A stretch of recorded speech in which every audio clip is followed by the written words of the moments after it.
It's done. It's done. You won.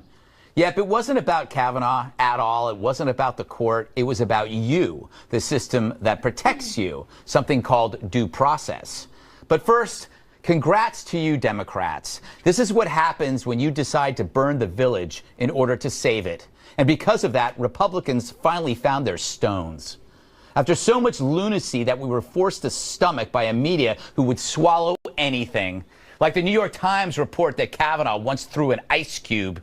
I guess the gang rape thing didn't work, so that was your backup?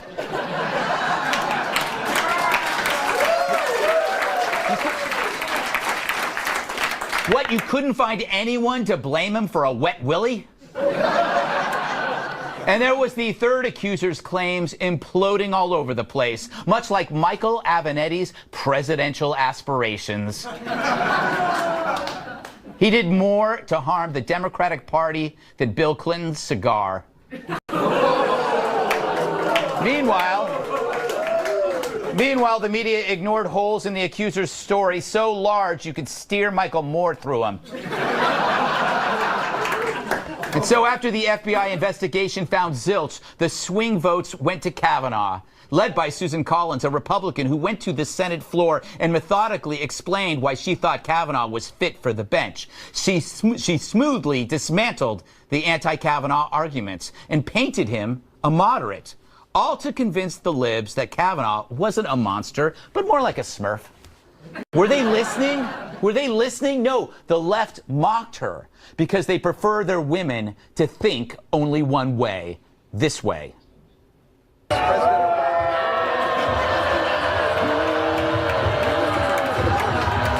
It's a great honor to be able to introduce for the first time ever anywhere that...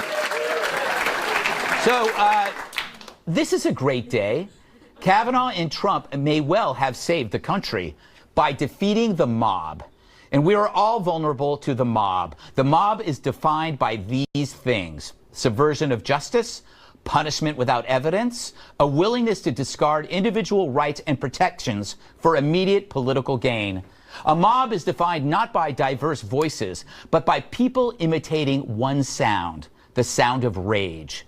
And that's why it's so scary. The mob is an unbending beast in which intimidation is its only commodity, which is why it's not about Kavanaugh at all. It's about you.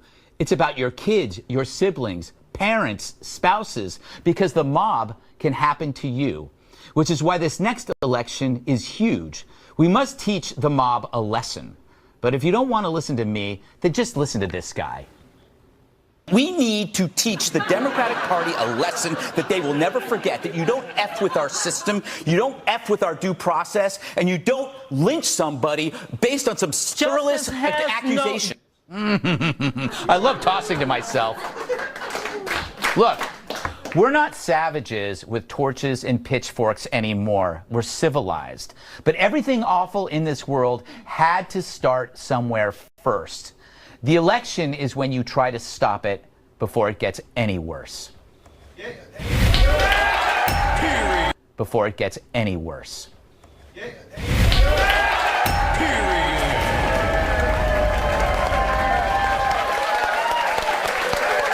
Let's welcome tonight's guests. Yes, she spells doom in the courtroom, attorney Emily Compagno. He's a comedian, a radio host, and your Uber driver. Fox News host Tom Shalhoub. Yes. She's so bright, glowworms follow her home. National Review reporter Kat Timpf. And he can literally reach across the aisle. Former WWE superstar and my massive sidekick, Tyrus.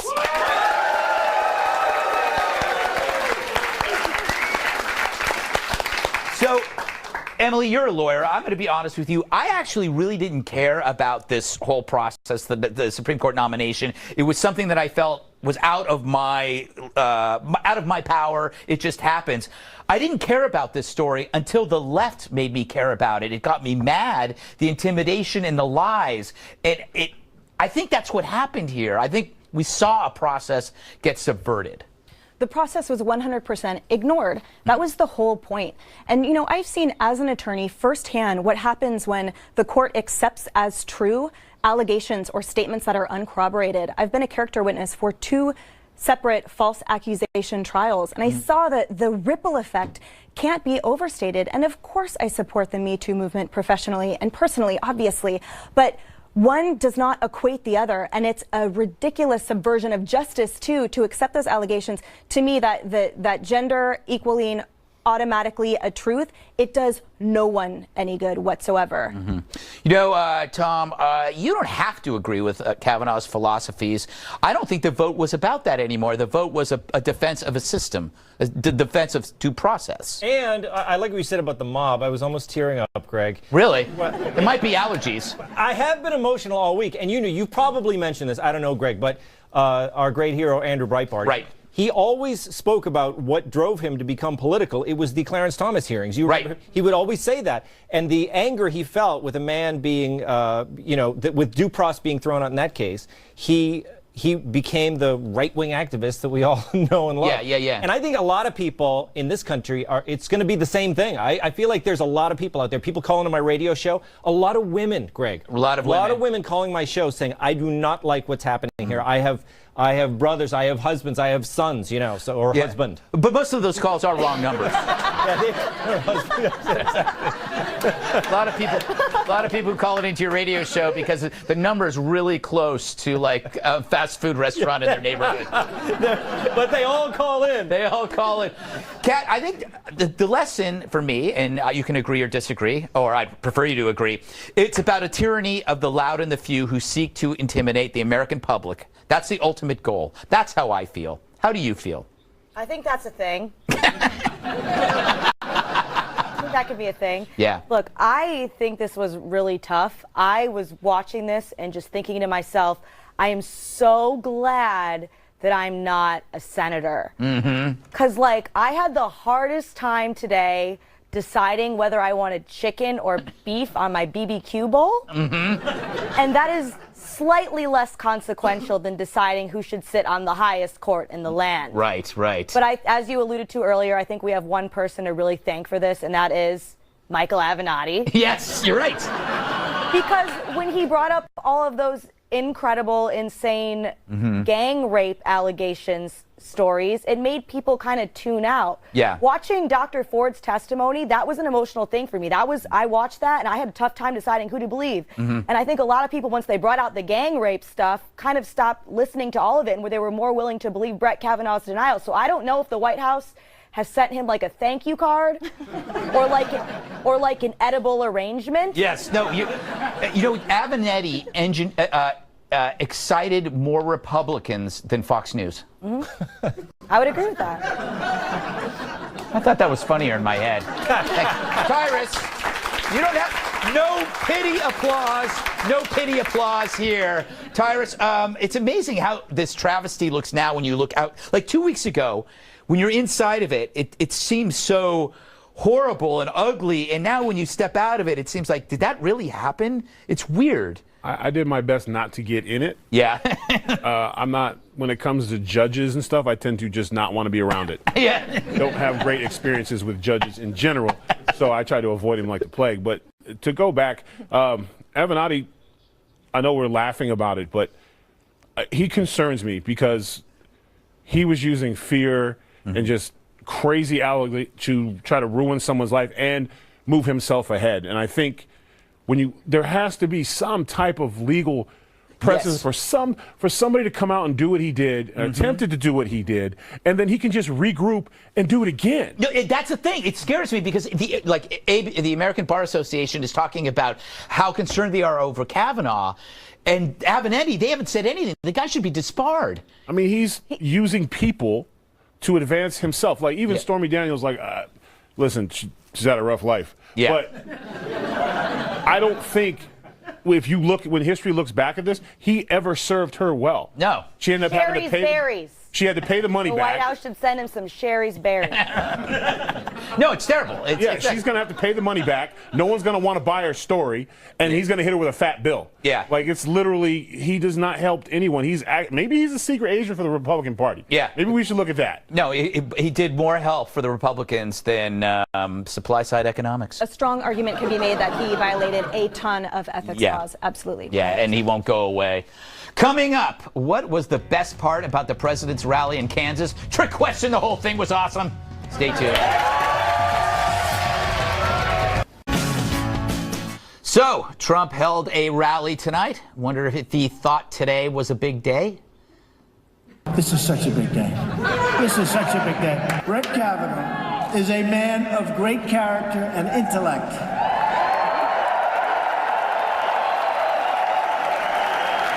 He's a totally brilliant scholar.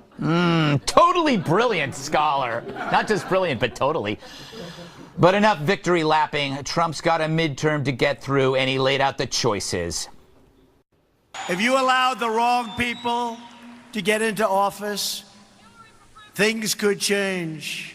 They could change, and they could change fast. You don't hand matches to an arsonist, and you don't give power to an angry left-wing mob. He's not done. Wait, he's not done. He's got more. The Democrats want to significantly raise your taxes. Essentially, they want to impose socialism, Venezuela, dismantle law enforcement, and eliminate our borders. They want to have nice, open borders. The Democrats have become the party of crime. They have become the party of crime. Think of it. Republicans are the party of law and order and justice. Party of crime. He just gave the Republicans their talking points. And then, of course, came the nicknames. The licking Dianne Feinstein. Sleepy Joe Biden. Go like this. He's down. Da-nang Dick. He's a da-nang Dick. I've got more Indian blood in me than Pocahontas, and I have none. He won't change. He won't change. And then I'm pretty sure he did something no other American president has done in history. He thanked a guy named Wink. Thank you, Jeff.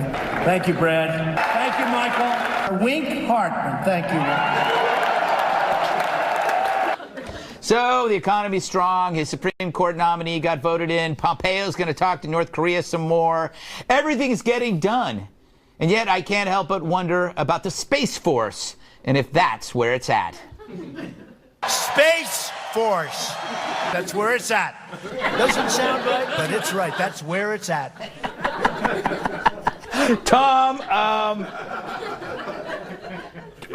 Trump takes a lot of victory laps, let's face it. Yeah. You know, if the sun comes up, victory lap. But I think he deserves one today, no? Oh, absolutely. And they're having a lot of fun. Look, contrast the people at the Trump rallies with the resistance people who are out on the mall in Washington screaming. They're screaming in elevators, Greg. Yes. I don't like elevators when the people are not screaming at I know. But it worked. Yeah. It worked. That's why this week was so good, because hopefully this stuff won't work. They're not stopping with the screaming. There's people, left-wing activists, real people, like, you know, with the blue check on their name on Twitter. They're telling people to harass Susan Collins for the rest of her life. I know. It's crazy. It's crazy. We're going to talk about that in the next segment. Oh, a little tease there, I'm getting Tom. ahead of myself. I got so excited. I know. Cat, he's got a lot of new nicknames. Dang Dick, Leaking Diane, which sounds a bit unfortunate. Trying to come up with a nickname for you, Cat. How about... Not gonna like it. Unhappy Cat. Sad Cat. All right, well, you know what, Greg? What? I've been doing a lot of thinking. Okay. And I think I figured out why Trump holds all these rallies. Why? So most people, when they accomplish something or they have something to celebrate, what do? They go have a drink. Right. Trump does not drink. So instead, he just fills venues full of people who love him. Yes. And allow them to clap and cheer while he talks about it.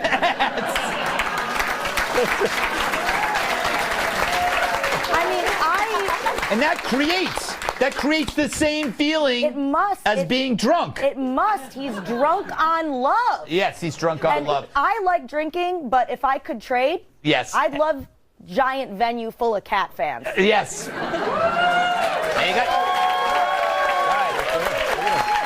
Thanks, guys. So Tyrus, the reason why there's the Kavanaugh victory, a lot of people are saying it's because Trump refused to give in and backed him, and it's because all he does is fight. He likes to fight, and he gave the Republicans the energy to fight.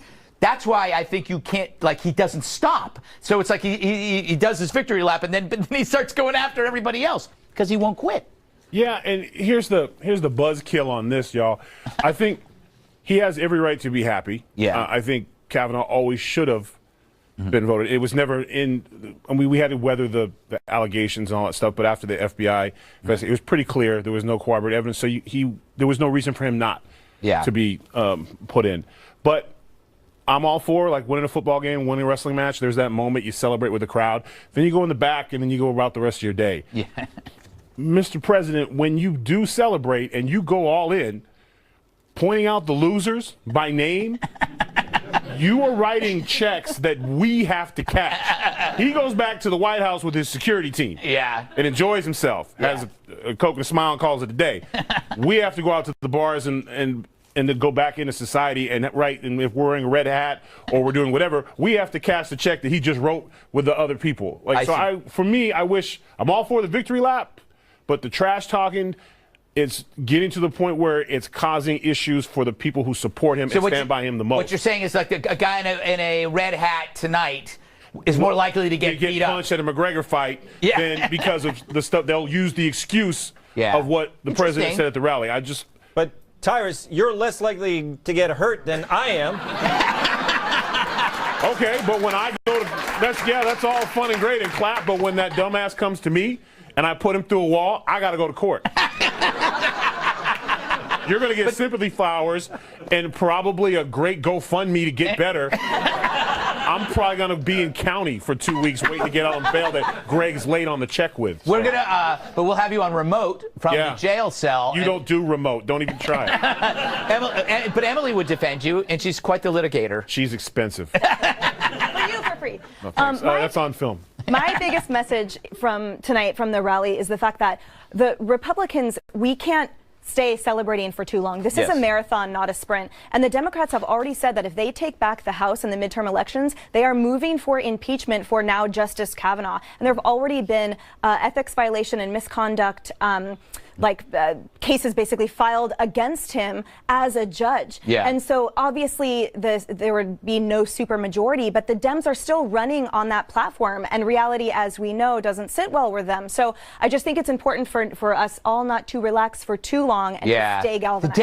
Dems, you know what the Dems are like right now? They're like an ex that you dumped and still hanging out in front of your house. That's what they are with this.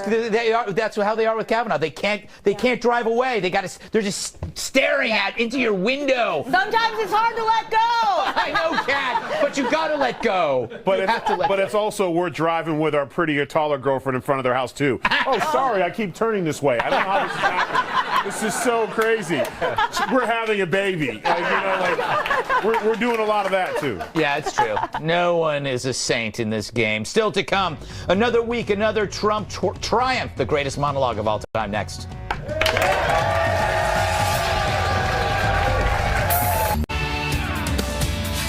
Live from America's News headquarters, I'm Marianne Rafferty. Judge Brett Kavanaugh is now an associate justice on the nation's highest court. He was sworn in by Chief Justice John Roberts and former Justice Anthony Kennedy shortly after he was confirmed by the Senate in a 50-48 vote.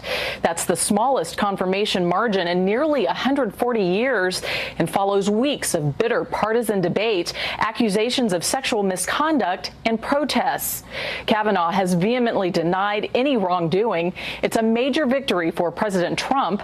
He has now appointed 2 justices to the Supreme Court in less than 2 years. The president telling a crowd in Topeka, Kansas, that this is a historic night and a tremendous victory for the American people. Democrats and Republicans are planning to use the confirmation as a way to rally their bases. I'm Marianne Rafferty. Now back to the Greg Gutfeld Show.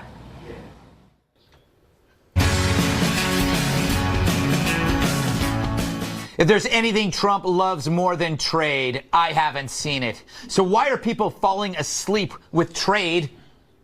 People are falling asleep with trade. I think to me, it's the most exciting thing you can talk about. Look at him. They're so happy. He loves this stuff so much. Don't even think of changing the subject. In a tweet this weekend, Mr. President, you said that it's incorrect to say you're limiting the scope of the FBI investigation. What does that have to do with trade? I do have a second question on the Kavanaugh thing when you get back to it, if you take that. Let's go. But you'll take that now? No. Okay. Do you have a question on trade? You answered several questions. Do you have on a trade. question on trade? It's like you're trying to take the model train he just got for Christmas away from him.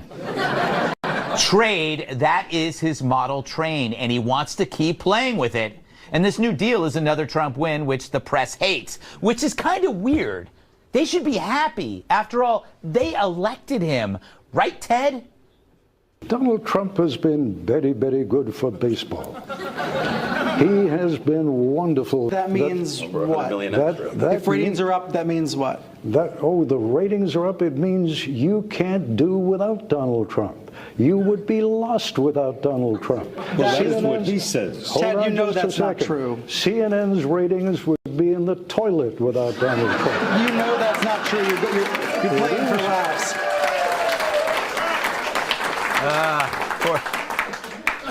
Ted just served a plate of truth to CNN's Jabba the Hutt. Ted called our nation's hall monitor out, and you could feel it wash over him like tepid hot dog water. Stelter looked embarrassed. Just like me when my mom found that secret compartment under my bed. I was embarrassed, too. They had a hell of a time identifying the mailman. Fact is, the more Trump talks, the angrier his critics get. Too bad he's not a drinker. I'm not a drinker. I can honestly say I never had a beer in my life, okay? Right. It's one of my only good traits. I don't drink. Whenever they're looking for something good, I say, I never had a glass of alcohol. I've never had alcohol. I've just, for whatever reason. Can you imagine if I had, what a mess I'd be? I'd be the world's worst. That would any world leader say anything like that? Only him. And it drives his critics nuts. Like Alyssa Milano. Who's the boss now? Trump. He is completely and totally belittling the intelligence of the American people. But he's not doing it by accident, and neither is Lindsey Graham. They're speaking to a huge portion of the population who agree with them. What do you think about that? Do they agree with him, or is he using some sort of cult-like force to try to make them see that? I mean, I'm not sure if you were... Okay, wait. You got to watch that last part again. Cult-like force to try to make them see that. I mean, I'm not sure if you... I'm not sure if you...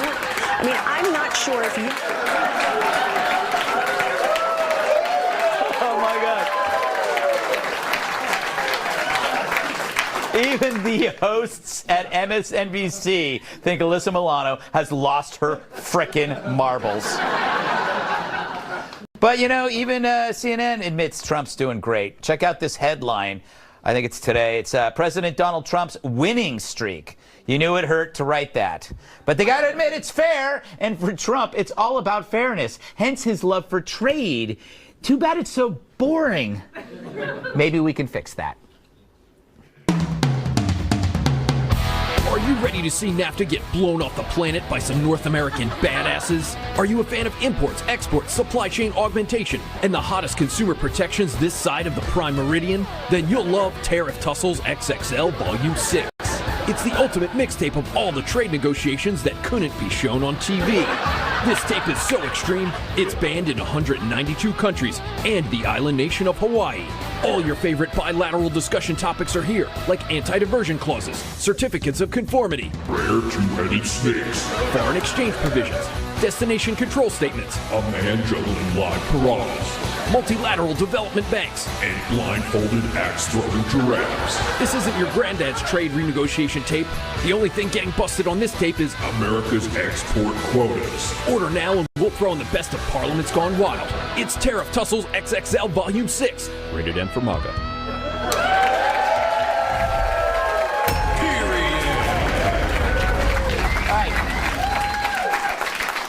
Tyrus, what I find interesting about Donald Trump is I feel like I've been going to night school and I keep learning about government and things like trade that I never like. I didn't know anything about tariffs or trade. I knew that I was against tariffs.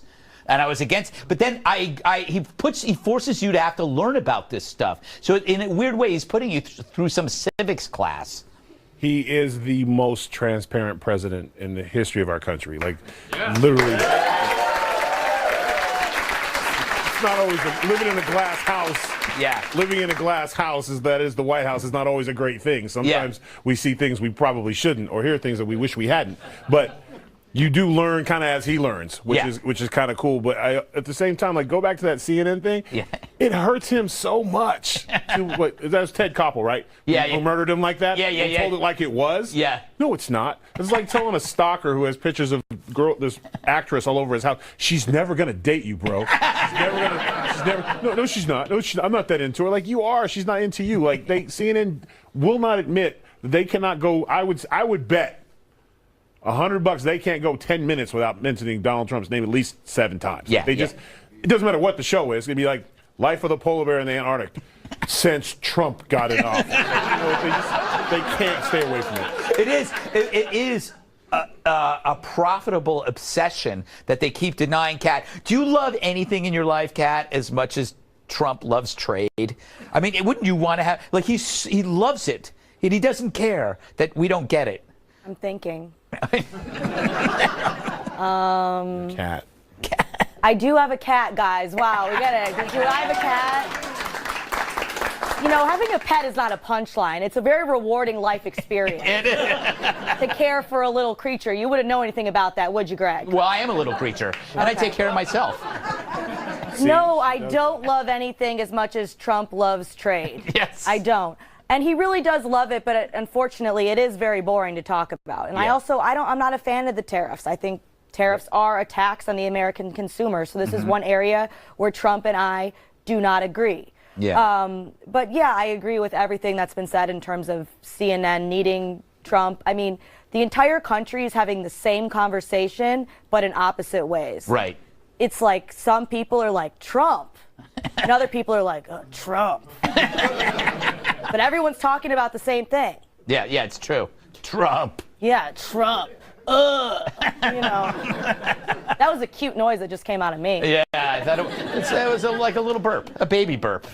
Emily, he's like, I think the reason why he likes trade is that he's a kind of stickler on fairness. Like, if he senses that there's something wrong because he's a deal maker and that he might get screwed, that pisses him off. And so he looks at these countries as people trying to screw us over, and that's wrong. Cutting in line. Yes, and you know, part of his platform running, part of his campaigning was that he was a great negotiator and that he would negotiate on our behalf to get us out from these deals that up until now, as you said, we didn't know anything about. Yeah. Up until now, no one probably knew anything about it whatsoever. And then through his transparency and through his global civics lesson, we are learning along with him, as you said. And I think, you know, it's such a disservice to all of us. I always rant and rave about the oversimplification of things and subjects, and that we're all kind of missing the data points because everyone's saying Trump.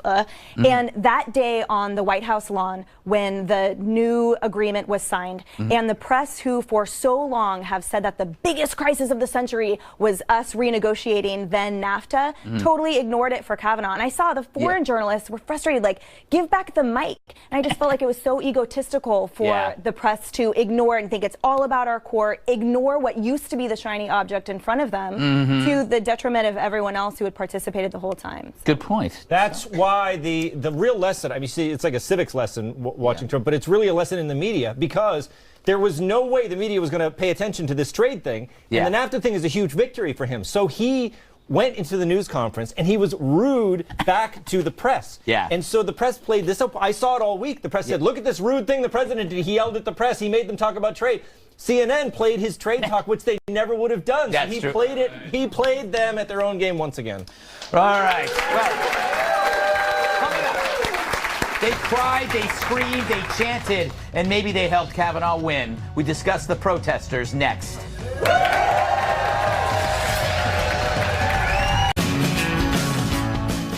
Like horse flies on a porta potty, protesters descended on Washington. A few arrests, but mostly peaceful, although the ones in the Senate gallery were a delight during the vote.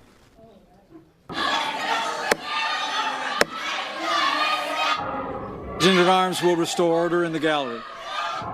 Mr. Manchin. Clerk will suspend. The Sergeant at Arms will restore order in the gallery.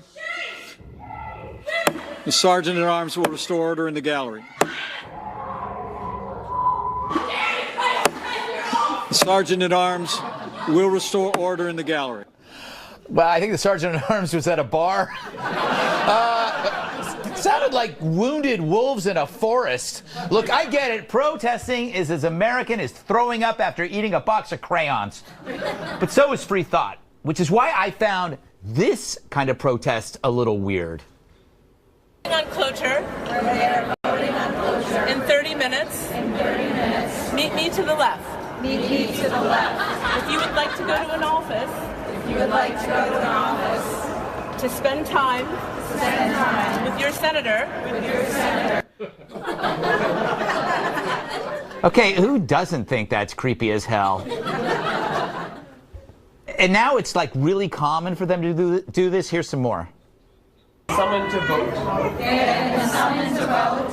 Let's go watch the vote. Let's go watch the vote. In offices that you wish to communicate with. In offices that you wish to communicate with. I am going to go to Heidi Heitkamp's office. I'm going to go to Heidi Heitkamp's office. Why? She's on our side.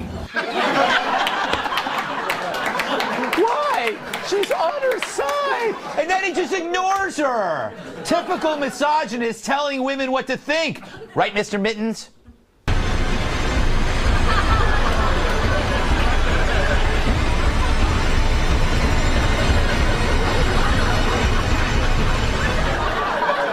All right, Kat. Obviously, I go to you. I thought that was really weird to see a male giving orders to women in that specific instance. Yes. Yes.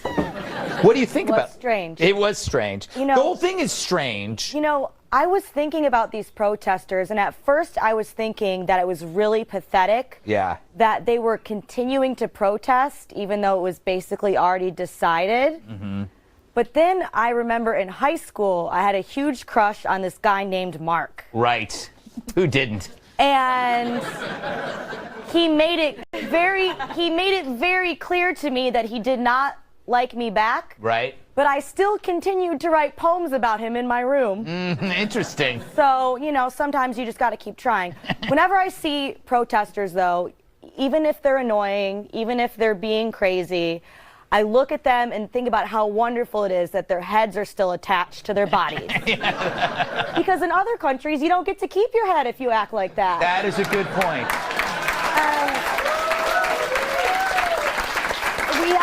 We have the power, we have the right to fight the power in this country as well as to be obnoxious to the power in this country. And I think that that's a wonderful thing. You know, though, the one thing that worries me, Tom, is that the theory of the mob is that they are not individual voices. Like, there's not a bunch of people with individual ideas, but a collection of mimics. So it's kind of spreads. It's like a viral thing, and everybody gets together. And as you can see, they will say and repeat the same thing. Every mob only has one voice, and they suspend every individual then suspends judgment. That's what scares me. And yet, Alyssa Milano, she said that Trump was the one who had his fans under a mob-like trance.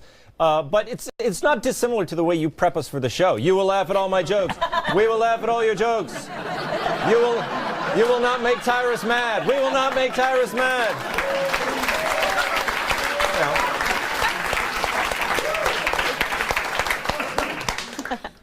What are you laughing at? Oh, because you're some kind of lawyer. What did you make of that whole thing? Kind of creepy? Yeah, when I saw the headline and I clicked on it first, I expected it to be like my sorority initiation. And then when I saw the video, I was like, oh my God, this is like a Skulls and Crossbones, horrible, scary movie. And a couple hours ago, one of the protesters on the steps of the Supreme Court, she climbed up on one of those over 200-year-old statues, the huge ones that flank the Supreme Court. And that just, it broke my heart. That statue, it's named the Contemplation of Justice. And I just felt like this was a metaphor in the making as she was climbing on it and posing for her Instagram photo that'll validate her as an activist, and then clambering off of it, and off she goes. And I felt like that was what this entire lack of process was trampling on the thoughtful contemplation of justice, because there was none, and there is none with the mob. I think Pence stole the show with his monotone. He just kept saying it. What he should have done is he was like, we'd like to give the protest the floor for 37 minutes. Like, they would have fell apart. Yeah. Like, take the mic. Go ahead. Let's hear it. 37 minutes. Go. After 8 seconds, they would have had nothing else to say. Yeah, it's true.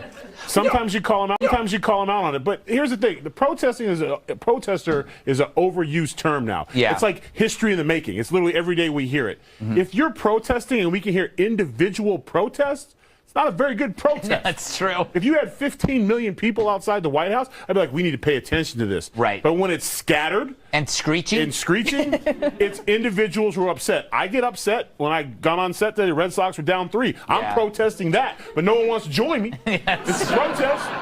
But I'm just saying, it's not indicative of the United States. It's indicative of this small group of people. Exactly. And, you know, I got to roll, but it just reminded me of a horror movie where you're seeing, like, this haunted house and you hear these invisible screams. It's like there's invisible flying monsters that nobody could see. It was creeped the hell out of me when I was watching it. All right, still to come. It's that time of year again when celebrities make those videos telling you to vote, and then the person they want to lose wins. Like horseflies on a porta potty. Protesters descended on Washington. A few arrests, but mostly peaceful, although the ones in the Senate gallery were a delight during the vote.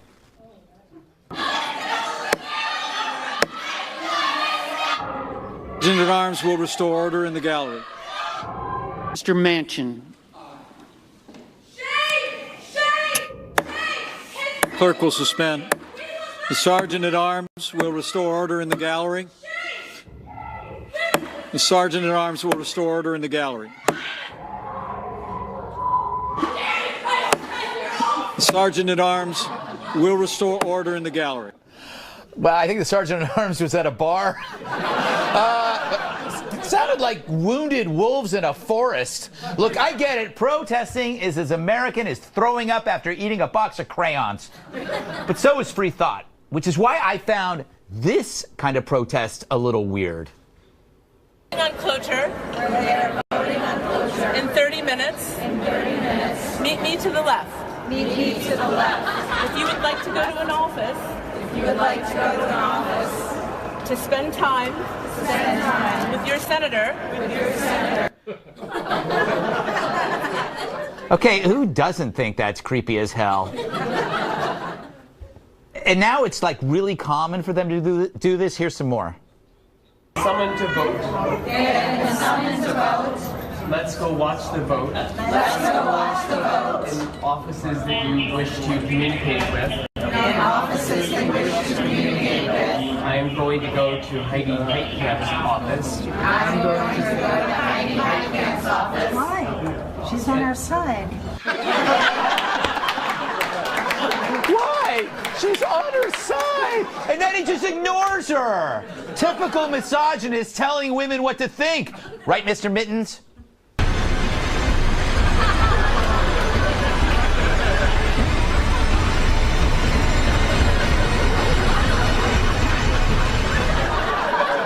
All right, Kat.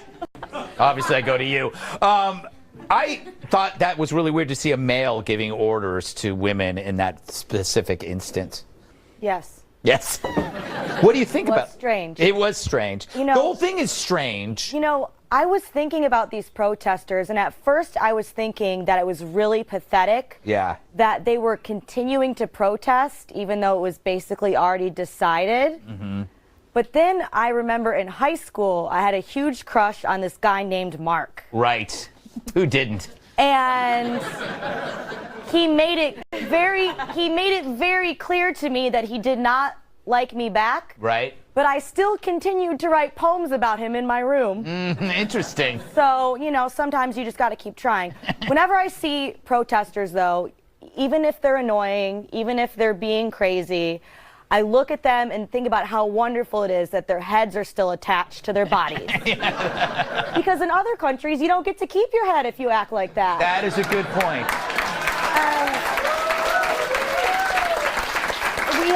We have the power, we have the right to fight the power in this country as well as to be obnoxious to the power in this country. And I think that that's a wonderful thing. You know, though, the one thing that worries me, Tom, is that the theory of the mob is that they are not individual voices. Like, there's not a bunch of people with individual ideas, but a collection of mimics. So it's kind of spreads. It's like a viral thing, and everybody gets together. And as you can see, they will say and repeat the same thing. Every mob only has one voice, and they suspend every individual then suspends judgment. That's what scares me. And yet, Alyssa Milano, she said that Trump was the one who had his fans under a mob-like trance.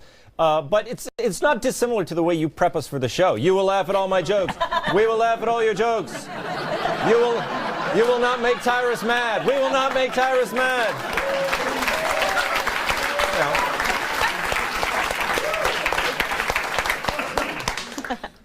What are you laughing at? Oh, because you're some kind of lawyer. What did you make of that whole thing? Kind of creepy? Yeah, when I saw the headline and I clicked on it first, I expected it to be like my sorority initiation. And then when I saw the video, I was like, oh my God, this is like a Skulls and Crossbones, horrible, scary movie. And a couple hours ago, one of the protesters on the steps of the Supreme Court, she climbed up on one of those over 200-year-old statues, the huge ones that flank the Supreme Court. And that just, it broke my heart. That statue, it's named the Contemplation of Justice. And I just felt like this was a metaphor in the making as she was climbing on it and posing for her Instagram photo that'll validate her as an activist, and then clambering off of it, and off she goes. And I felt like that was what this entire lack of process was trampling on the thoughtful contemplation of justice, because there was none, and there is none with the mob. I think Pence stole the show with his monotone. He just kept saying it. What he should have done is we'd like to give the protest the floor for 37 minutes. Like, they would have fell apart. Yeah, take the mic. Go ahead. Let's hear it. 37 minutes. Go. After 8 seconds, they would have had nothing else to say. Yeah, it's true.